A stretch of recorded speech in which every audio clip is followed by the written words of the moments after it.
Hello there. Welcome for the story today. My name's Ellouise Schoettler. I'm a storyteller, and I am so happy to be here at home, of course, but for 10 days I wasn't at home. It was a marvelous experience for me in that in a year and a half ago, I closed my front door and stayed home to protect my health. And there was no vaccine, there was no way to treat yourself, take Tylenol, And so last Thursday, I got in the car with my daughter and we went to the beach in Virginia, to Virginia Beach. I had not been there in years. It was fantastic. But the main thing was coming out of the pandemic, whatever it is, where you're not supposed to go anything. I have vaccine. All the members of my family have vaccine. I've worn the masks. I'm still wearing the masks. I went to a hotel right in front of the Atlantic Ocean, and those signs are all over the hotel and the restaurants and everything to put your mask on if you're going into the place. I put my mask on wherever I am. It just feels comfortable to me. So I had that, got that all together. On the first night that we were there, we had come late. And when we got there and got into our room and got the everything that you bring when you have a little kitchen and clothes and everything. And so it was dark outside when we were in there. And we opened the curtains at the windows, big windows, and we knew that the Atlantic Ocean was right outside. But we couldn't see anything really, not very much of the water. It was too far. We were on the 6th floor. That's a good level for me, and I would know the next day how that was going to work out. So there was nothing left to do but continue to unpack, get settled, and go to bed. And that's what Karen and I did. I woke up the next morning early, very early. And it wasn't that there was any noise. No, of course not. We were a little high of the noise. And I thought about it. So I just swung my legs over the side of the bed and went over and pushed open the curtains. I still couldn't really see it desperately, but I saw at the edge, way out. You took a look out the window, and it was the Atlantic Ocean, which I happen to love a lot, and it was out there, way out there. And the sun wasn't up. The sun was coming up very slowly, and the golden light was coming out and hitting down on the window, on the water. And as I looked at that, as the water got brighter and the sun got a little bigger and moving up, I felt like I was 4 years old. The first time I had ever seen that happen over this kind of water, I was 4 years old. I was sleeping on a chaise uh, couch in the living room of my grandmother's house at Wrightsville Beach. And we were on a smaller place. And so I looked out the windows and there was a porch, and then I could see the water. And I saw the light dancing across the river, across the water. And it looked to me like diamonds and jewelry, just anything that would pick up the light and make it go like it does. And here in Virginia, I was looking out, seeing that thing again, but thinking of that little girl Memories are a wonderful thing, aren't they? And I was picking up a full new memory as the sun got bigger and bigger and brighter.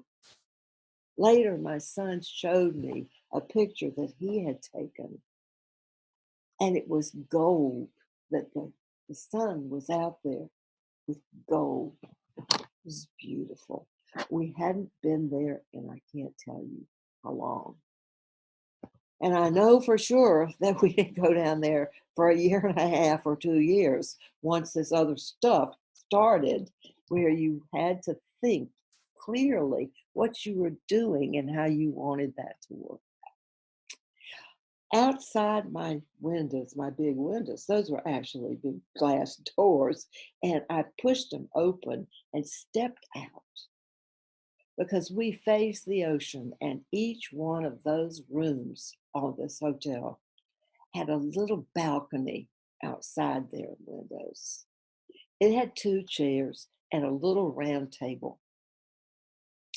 And so I just stepped out and sat down, and I had it all to see. And I knew I was going to be very happy being on that little place and seeing it and hearing it for the rest of the days that we were going to be there. Now, on that day, which I was thinking about,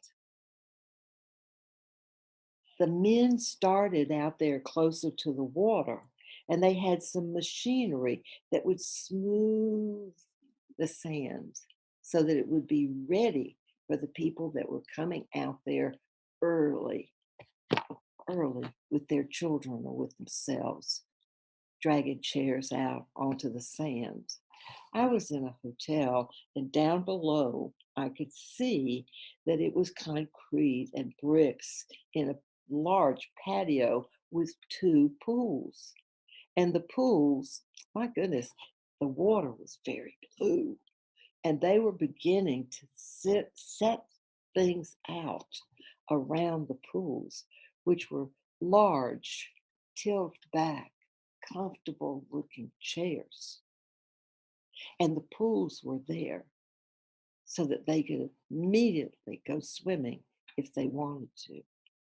Now, at first, a lot of people came down, and they were all carrying 2 or 3 blue and white large striped towels, and they spread it over the back of the chair, which was like "This is mine, don't come here." And that's what they had done. They had sort of established where they were going to be.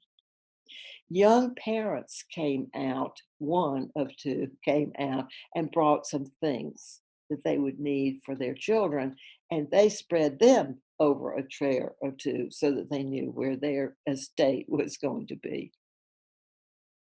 I watched them. I haven't worked with little children like that in years. All of my grandchildren are having their own babies, or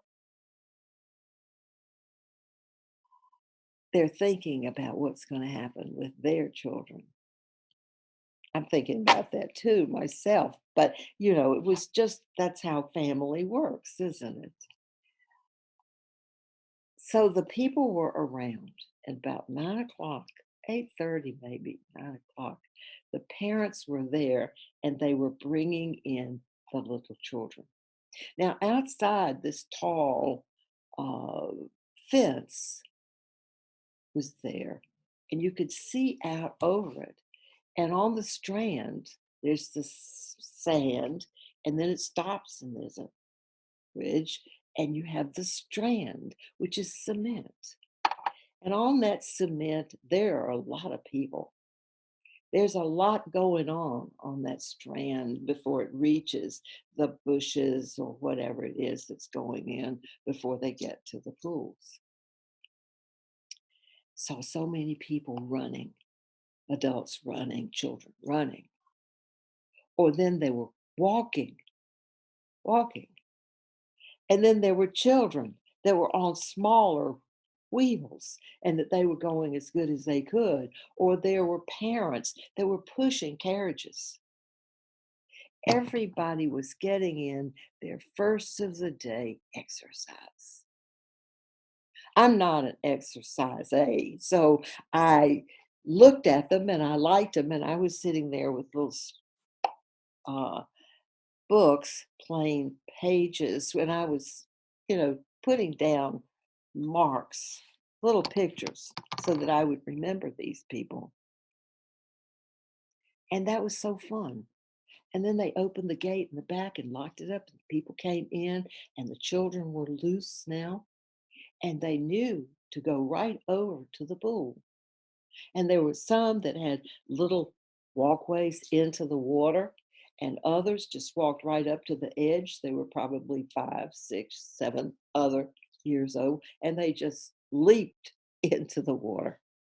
The younger ones came in, and either mom or dad, they jumped into their arms.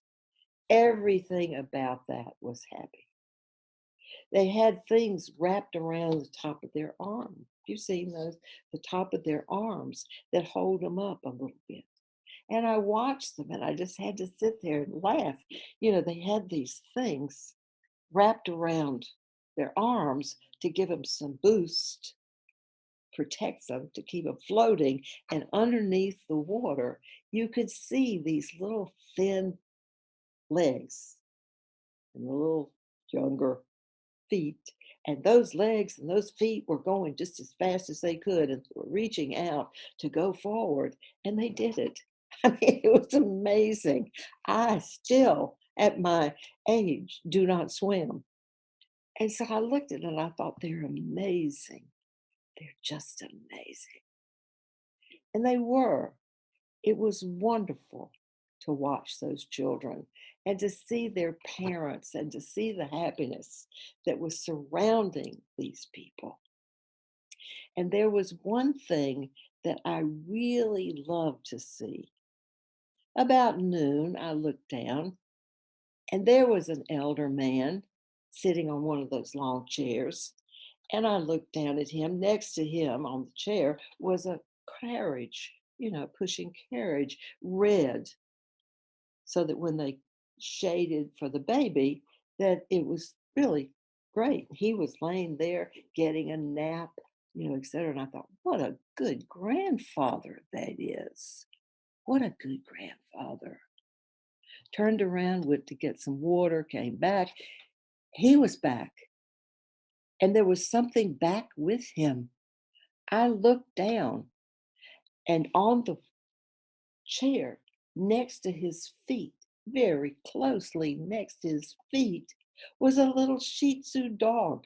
A little white Shih Tzu dog was cuddled up against his feet, not laying down totally, but laying down with all of her feet okay, spread out, and her head was up, and she was looking around with wide brown eyes, looking at everybody that came by them.